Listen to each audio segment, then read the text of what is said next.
ഏറ്റവും വലിയ അനുഗ്രഹമുണ്ടല്ലോ, സ്വർഗത്തിലെ ഏറ്റവും വലിയ അനുഗ്രഹം അത് അല്ലാഹുവിന്റെ ലിഖാഹ് കാണലാണ്, പടച്ചവനെ കാണലാണ്.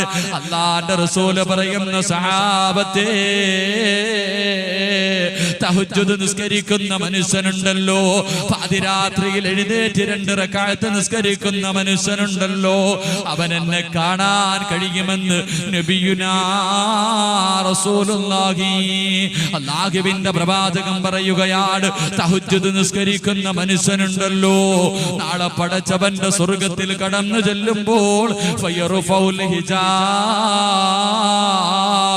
അല്ലാഹ് തന്റെ മറയെടുത്ത് അങ്ങോട്ട് മാറ്റുകയാ. ഫയൻദുറൂന ഇലാ വജ്ഹില്ലാഹ്, എല്ലാവരും അല്ലാഹുവിനെ കാണുകയാണ്, എല്ലാവരും പടച്ചവന്റെ ലിഖാഹ് കാണുകയാണ്. അവസരത്തിൽ അല്ലാഹ് നമ്മുടെ മുന്നിലേക്ക്